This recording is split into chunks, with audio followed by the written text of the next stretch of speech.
2025 is an excellent year to buy an SUV. I mean, any time is a good time to buy an SUV, but for this year, it is quite extra special considering that we have a lot of fine and reliable SUVs to choose from. Of course, I'm not saying that all of them will be worth your money. So here's what I'm going to do. Hey everyone, welcome to CarVenture, and today I am going to name 3 SUVs that you should avoid buying this 2025 and another 3 that you should seriously consider bringing home. In this way, you will have an idea of which SUVs are worth your money and which are just a complete waste of time. Before anything else, let me do this quick plug. Hit the like and subscribe buttons, all the buttons that you can see below. Don't forget to leave a comment too. I know it feels like a hassle, but those things help my channel a lot.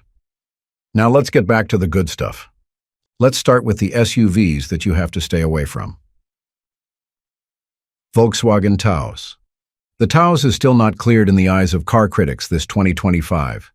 It still suffers from reliability issues or concerns about its poor reputation when it comes to the reliability department.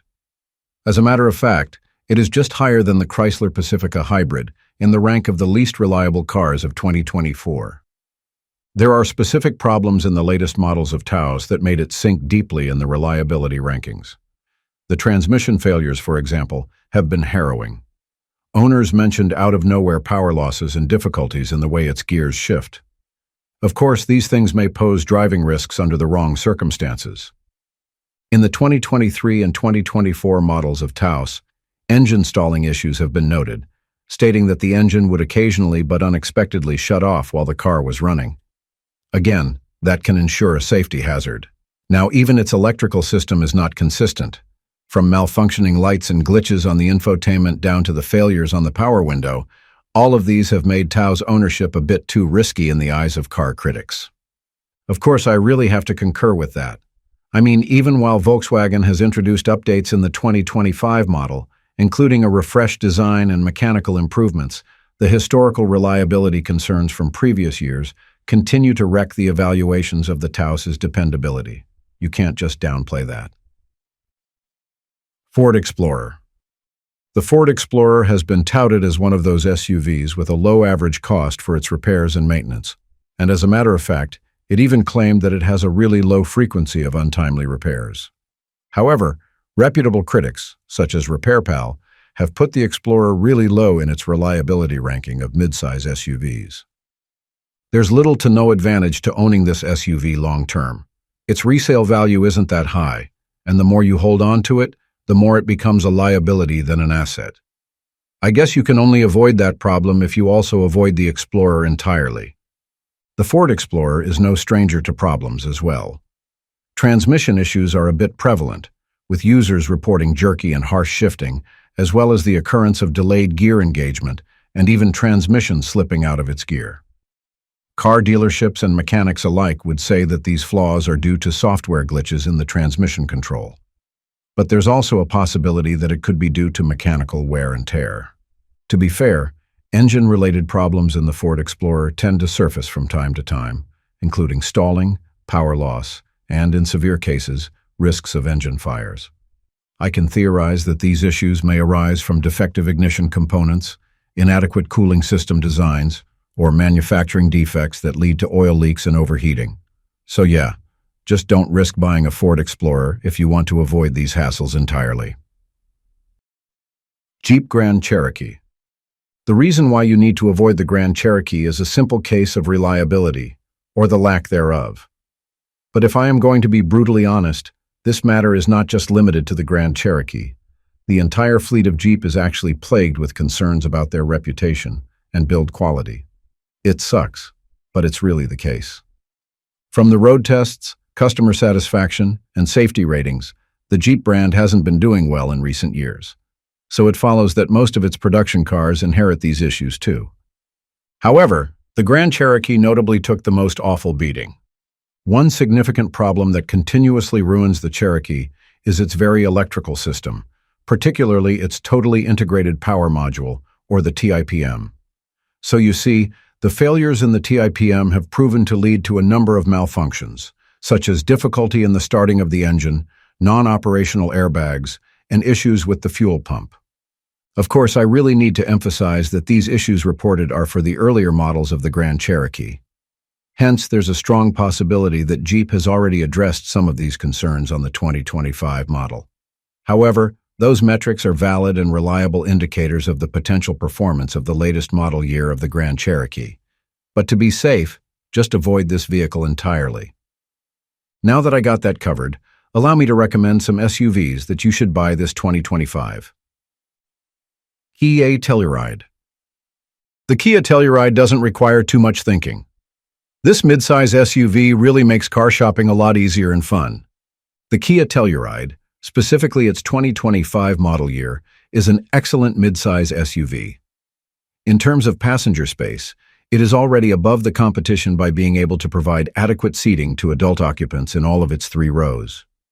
The interior is so refined that I have no zero qualms about the materials or design ethos. In this particular aspect, the 2025 Kia Telluride obviously over-delivered. Heck, its cabin quality can even rival those entry-level SUVs in the luxury segment, which is a testament to the attention poured into its interior layout and refinement. With its higher trips, the Kia Telluride can also handle off-road terrains. It's a good choice for weekend adventures, not just because it has off-roading chops, but because it can also tow up to 5,500 pounds. Plus, it rides with composure and has sufficient strength to power through different terrains. The ground clearance is. By the way, the latest Kia Telluride uses a naturally aspirated V6 engine, which is capable of producing up to 291 horsepower and 262 pound-feet of torque. It's then paired with an 8-speed auto that feeds the front wheels.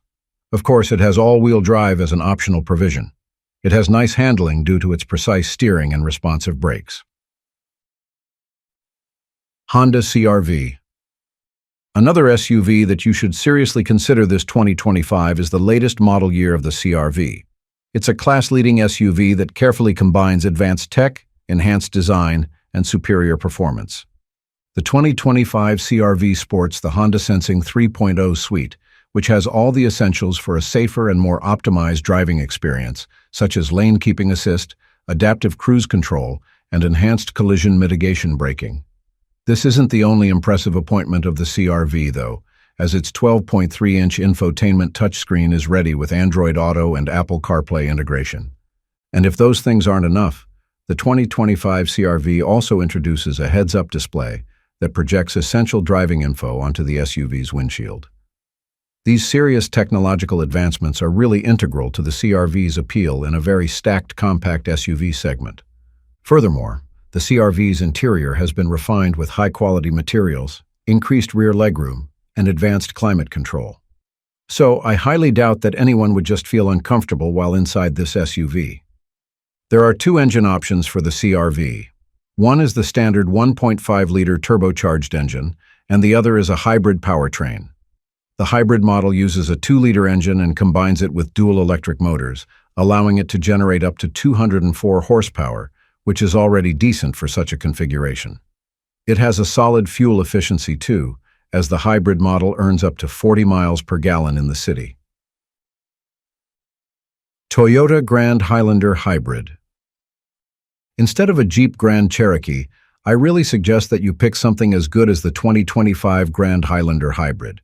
It's one of the finest mid-size SUVs you can get right now, at a price that is quite reasonable for its quality and performance. This thing is equipped with a 2.5-liter 4-cylinder hybrid engine that easily makes up to 245 horses and covers up to 36 miles per gallon combined. These numbers aren't to be trifled with, considering the size of this SUV. Plus, there's an assurance that its powertrain is reliable because, come on, we are talking about a Toyota SUV here. The vehicle offers seating for up to 8 passengers. The seats are comfortable even for adult occupants, regardless of which row they are going to cradle in. Even the cargo is generous enough to provide up to 97.5 cubic feet of room once the rear seats are folded. That's a lot of space, to be honest. Additionally, the Grand Highlander Hybrid is equipped with Toyota Safety Sense 3.0, a suite of advanced safety features that enhance driver and passenger security. And that wraps up this list. Don't forget to like, comment, and subscribe, and I will see you in the next video. Until then, stay safe and drive responsibly. Peace.